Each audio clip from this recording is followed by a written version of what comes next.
Well, hello there. Good afternoon to everyone in the world who's drinking wine today, because I'm drinking wine today. And if I'm drinking wine today, like I almost do every day, but especially on Saturdays, it is time for our virtual wine tour, in which we visit different wineries and wine regions from around the world. Now, today is an extra special show because it's one of those regions that is oftentimes overlooked or falls in the shadow of all of the other wine regions in that particular area. Now, that wine region is in France and is called Beaujolais. Now, Beaujolais is a part of Burgundy, but it's in the shadow of Burgundy. And the most famous grape in that area, Gamay, Gamay. Now, I'm drinking a Beaujolais from the Beaujolais village. Now, for those who are unfamiliar with the village or villages, in France, village, those are familiar, you'll find in the video where this wine falls in place on the scale of quality. But again, most of us are probably familiar with a very, very famous wine from the region, and you'll learn about that as you begin to watch the show. So as always, I want to say to you, enjoy the journey, enjoy the stories, and enjoy the wine. And I'll see you after the show. Ciao. That's delicious.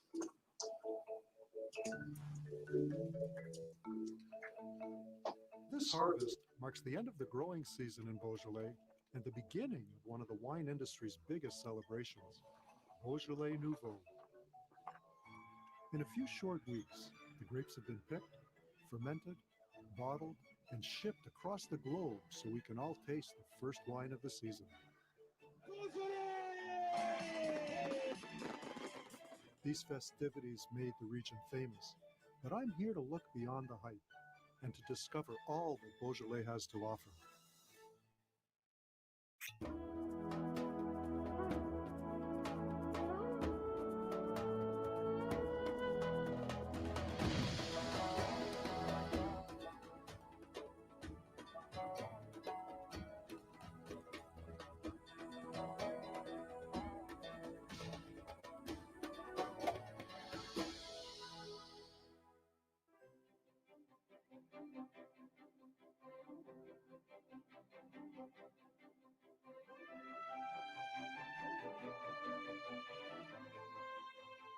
There's a breathtaking, timeless beauty to this region.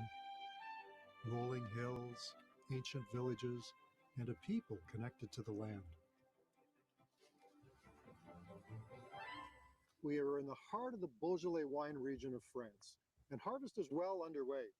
In a few short weeks, the first wines of the vintage will be finding their way to wine store shelves across the globe. But that's only the beginning of the story that is Beaujolais. I believe the huge success of Beaujolais Nouveau may have overshadowed some of the truly amazing and complex wines that this region produces. I love Beaujolais. They're the consummate bistro wines, so approachable with a surprising range. The best vintages can sometimes be mistaken for fine Burgundy. Beaujolais and Burgundy have very, very tight links. But the people of Beaujolais realize that they have a treasure there because on the schist and granite type of soil, like the Beaujolais mountains, you make a fantastic wine. Today is one of the best value purchase is the cru of the Beaujolais because you get a bottle less than 10 euros. It's absolutely fantastic.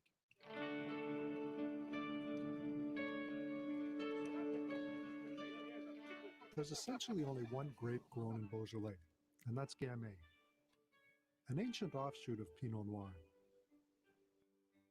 As in Burgundy, Beaujolais relies on the variation of terroir to give their one grape such a range of style. Thankfully, the division of the Beaujolais region is really easy to understand. There are basically three levels of quality based on where the grapes are grown. The southernmost area, simply called Beaujolais, is the largest and where most of the Beaujolais Nouveau comes from. It is flatter and the soil is mainly limestone. These wines are light-bodied and ready to drink. Further north is Beaujolais Village, the mid-quality level. The soil here is a mix of limestone and granite, which gives a wide range of flavors. Wines from here should be enjoyed within 2 to 3 years of vintage. The Currie Beaujolais are the pinnacle of Beaujolais wines and the product of 10 distinct appellations. Beautiful hillsides and rough, stony, granite-based soils. This is where Gamay really shines, with wines that combine the luscious fruit of the basic Beaujolais with structure, concentration, and complexity. However, don't look for the word Beaujolais on the labels. All 10 of the Currie wines are named by their appellation. Each has its own unique character that comes from the differences in terroir. But they all share a family resemblance. There's a growing interest in the wines of Beaujolais, in particular from the Cru appellations. Across the region, it's one grape variety, Gamay, and I'm amazed at the range of expressions from these villages. The Morgon, for example, is a typical type of complex, round, not aggressive wine. We say very often that the Morgon, when he aged, il pinote. It means that when you taste a 25, 30 years old Morgon, sometimes you think it's a Burgundy wine. You think it's a Pinot Noir. Gamay is the varietal of tomorrow. I think not too much alcohol, very nice fruit, relatively easy to drink. It's a very charming, easy, everyday life drinking. Gamay grape, it's different than the Pinot. It has two main qualities. First quality, generosity. It's a very generous grape. And like that, it can grow on a very tough soil. Imagine between limestone, it is a rich soil, and granite, it is a tough soil, acid poor. Second quality is fragility. Very supple tannin, fresh fruit, very big precision in the wine, very delicate wine, but this instrument is like a violin. When you respect, the wine is absolutely marvelous. In most of Burgundy and much of the world, vines are planted in rows and trellised on wires, which makes mechanical harvesting possible. But here in Beaujolais, vines are predominantly trained in the ancient bush or goblet method. This means that there can be no mechanical harvest. Every bunch is picked by hand.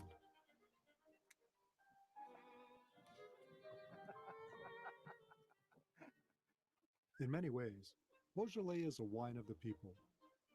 No matter who I'm with or what we're eating, I know I'm going to enjoy it.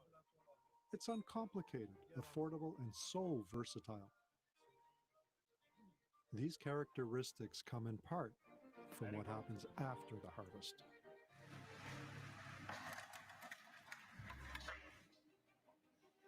Once picked, grapes are rushed to the crush pad. Here they are hand sorted and put into fermentation tanks. In Beaujolais, they often use a winemaking technique called carbonic maceration. This helps preserve the fresh and fruity flavors in the grape and results in a wine with lower tannin levels. It's a big part of what makes Beaujolais unique. So Michael, since 1 week, this is the fermentation, carbonic maceration. And the particularity of carbonic maceration is to put the full grapes in the tank. The whole berries, everything All inside. the berries. We don't destem. So on a tank like that, we can put 9 tons of grapes. So imagine with the weight, the bottom is pressed. Yes. So we have some free juice. This free juice begins the fermentation, and we close the tank.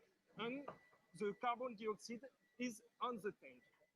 As you can see, we have the full bunch. Yes. We have the stem on the bunch, and we have the fermentation inside the berries. Because of the sealed tank and lack of oxygen, fermentation starts to take place within the berries themselves. This is what gives Beaujolais wines their distinctive aromas and color. Naturally, Gamay grapes give us some fruity wines, but with this process, we have more and more aromas on the wine. This name is Paradis Flavors. Does smell like paradise. That's beautiful. That's beautiful. While most wine in Beaujolais is made with this technique, some of the Cru wines are made with more conventional methods that may also include aging in oak. The final and one of the most critical decisions is when to bottle the wine. Georges Duboeuf, by far the largest producer in the region, has been making wine here for over 50 years. C'est pas l'acheteur qui va décider de la mise en bouteille. C'est le vin qui va décider qu'il faut le mettre à telle époque, parce que c'est là qu'il est bien. Par exemple, des moulins à vent 2009, on a attendu plus de 2 ans avant de les mettre en bouteille. C'est pourquoi il faut être tous les jours en dégustation, qu'il faut passer beaucoup de temps, mais c'est très intéressant. Every day of the year, Georges Duboeuf meets with his son Franck, and they spend a couple of hours monitoring and evaluating the progress of their wines. Their company produces over 30 million bottles annually, but the winemaking decisions rest in their hands. For some, the true measure of a wine's quality is its ability to grow and evolve as it ages, increasing in complexity and gaining secondary flavors. But what is the real aging potential of Beaujolais?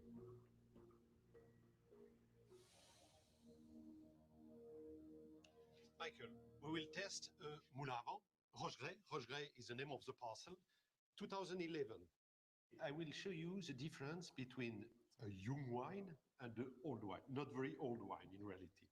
It's between a teenager and an adult wine. A young adult. Yes.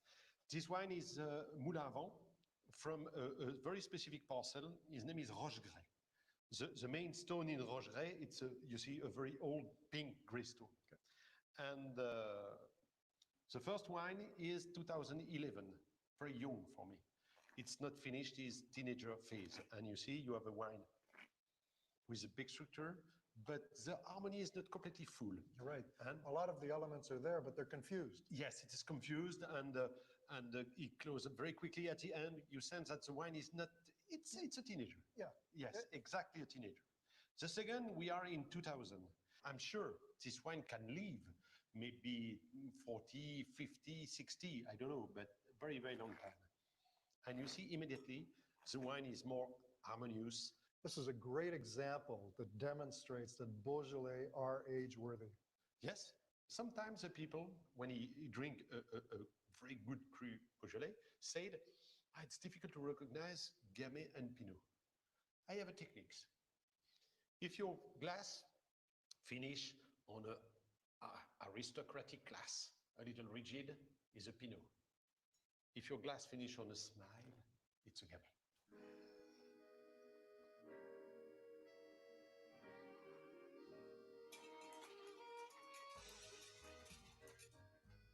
Beaujolais wines, in all their expressions, are excellent choices at the table.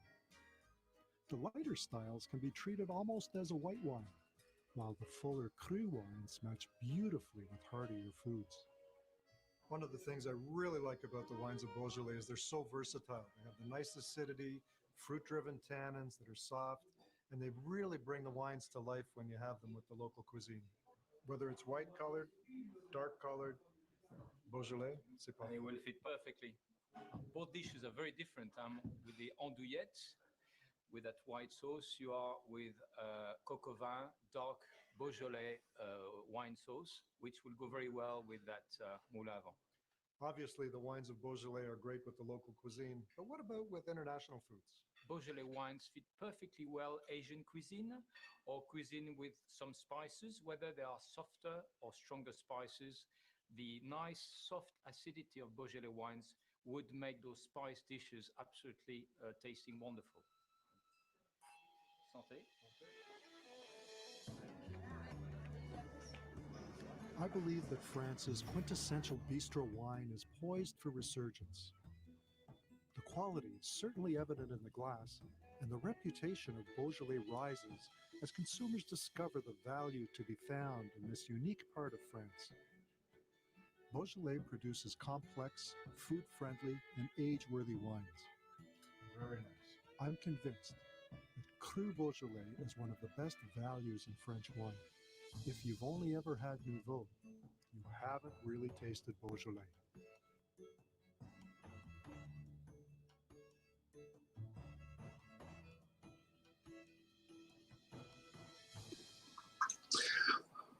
I hope you enjoyed that presentation of the wines of Beaujolais, because I thoroughly enjoyed it.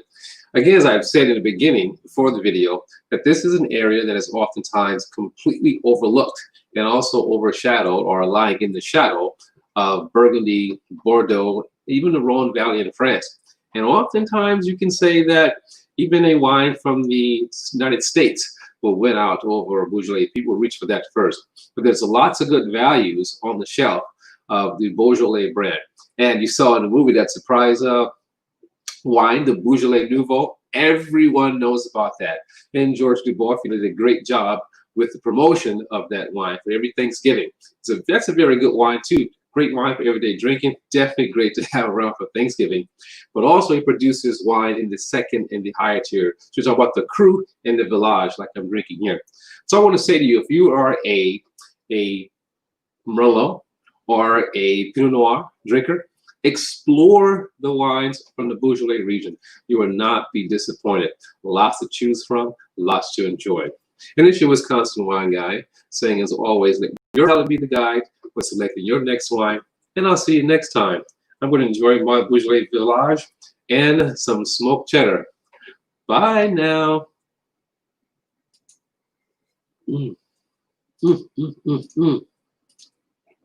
Wow.